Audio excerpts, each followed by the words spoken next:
News when you want it with Bloomberg News Now. I'm Amy Morris. And there's your closing bell for this Wednesday on Wall Street, where stocks rallied for a second day on hopes that the war in Iran may be nearing a conclusion. And we check markets for you all day long here at Bloomberg. And here are your closing numbers. S&P 500 gained 47 points. NASDAQ up 250 points. The Dow up 225 points. The 10-year Treasury yield at 4.33%. The 2-year yield at 3.8%. Bitcoin is little changed, still around $68,000. NYMEX crude oil is down 1.8%, around $99 a barrel, and Brent crude has lost 2.9%. It's right at $101 per barrel. This just crossing the Bloomberg terminal now. The Treasury Department has removed Venezuela's Delcy Rodriguez from the OFAC specially designated nationals list. That's according to the U.S. Treasury website. The sanctions on Delcy Rodriguez in Venezuela have been lifted.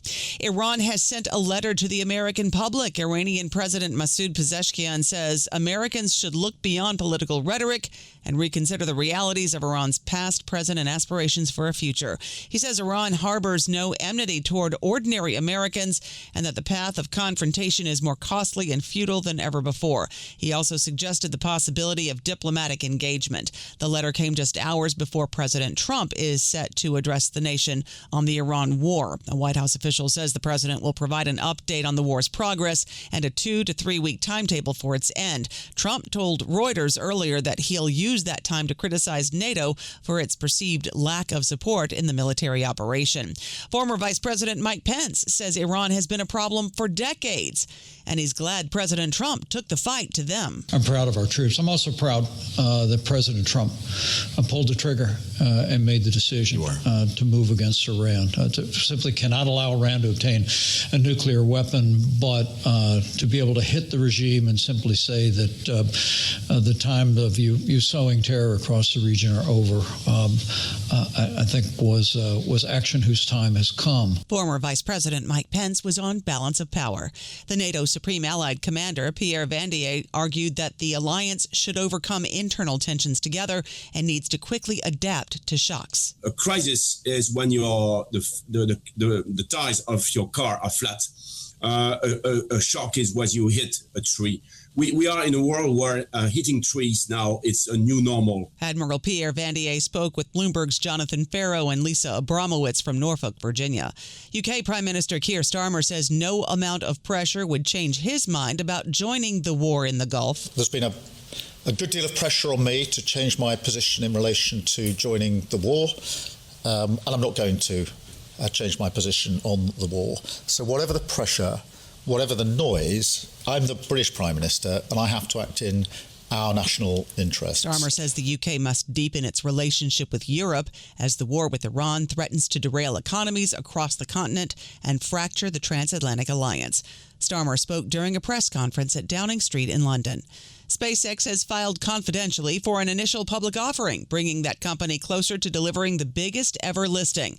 Anthony Hughes is following the story for Bloomberg. This really suggests that the deal is going full steam ahead, and I think all the body language we've seen in recent, even in just the last 2 or 3 days, we've seen a number of stories about different things that are happening around the deal, and it's really sort of indicated that it's full steam ahead, and everyone's pretty confident they can get this done actually by June. Bloomberg's Anthony Hughes on Bloomberg Intelligence. The draft IPO registration submitted to the SEC shows SpaceX could seek a valuation in the IPO of more than $1.75 trillion. The Supreme Court is casting doubt on President Trump's restrictions on birthright citizenship in a consequential case magnified by Trump's presence in the courtroom. That's the first time that's happened. Conservative and liberal justices questioned whether the president's order that declares children born to parents who are in the U.S. illegally or temporarily are not American citizens flies in the face of the Constitution. Justice Sonia Sotomayor suggested that supporters of the president's action mimic the views of opponents of citizenship in the 19th century. The people who oppose the amendment kept saying we can't pass it because we're making citizens of gypsies who have no allegiance to anybody, and we're going to make citizens of Chinese people who can't be citizens because we're not going to permit them to be citizens. Justice Department lawyer, Solicitor General John Sauer argued that the Supreme Court should end birthright citizenship. It operates as a powerful pull factor for illegal immigration and rewards illegal aliens who not only violate the immigration laws but also jump in front of those who follow the rules.